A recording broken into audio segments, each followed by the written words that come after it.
ito na yung pinareserve mo sa akin. Tansya ko ng stainless. Gagawin nyo, pag nakita nyo ang video na to, PM nyo ako kagad para makita ko yung mga message natin doon sa mga nagpa-reserve sa akin. No, kasi hindi ko kayo ma-PM sa isa or hindi ko kayo matandaan, hindi ko matandaan ang pangalan nyo. So makikita ko naman yan kapag nag-PM kayo sa akin. So ayun, uulitin ko sa mga nagpa-reserve ko ano nyo na to. Kasi kung hindi nyo makuha to, ay ibibigay ko ito sa mga nag-PM sa akin na naghahanap ng stainless ng ko. Okay, yun yung condition ko kaya kuhanin nyo na to. Dahil tapos na, ito na. Tinapos ko na yung nantya ko na stainless nyo na pinareserve sa akin. So kuhanin nyo na. Dali, magmadali na kayo. Para sa kaalaman nyo, no, 400 po ang isa nito. Di ba, napin ko kayo dati sa presyo na yon. So, 400 na po ngayon dahil nagkamali po ako ng pag-costing dati. So, hindi ko siya na-estimate. So, malulugi ako doon kapag yun ang binigay ko sa inyo. Kaya naman, nung nire-compute ko ulit, nag-costing kami ulit ay lumabas na hindi pwede sa ganung presyo. So, sa 400, okay ako doon. Para naman sa hahabol pa na mag-reserve sa akin, no, gusto nyo magpa-reserve din, PM nyo lang din ako at doon tayo mag-usap. Kasi parang gagawa pa ako ng ganito pero matagal pa.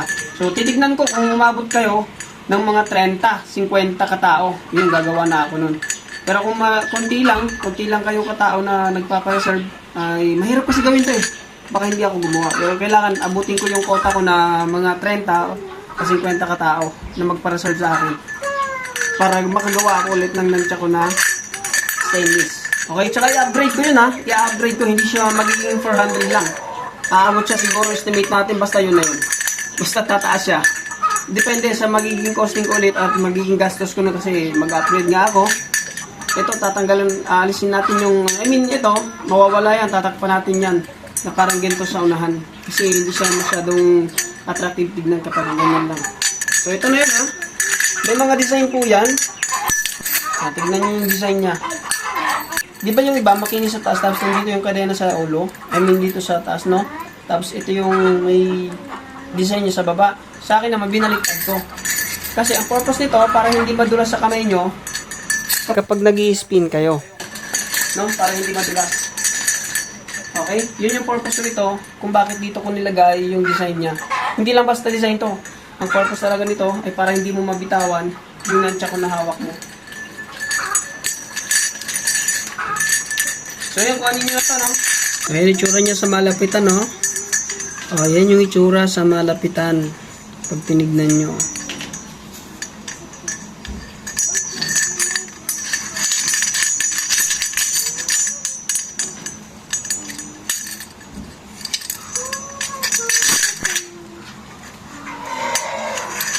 Okay? So thank you for watching. Bye-bye.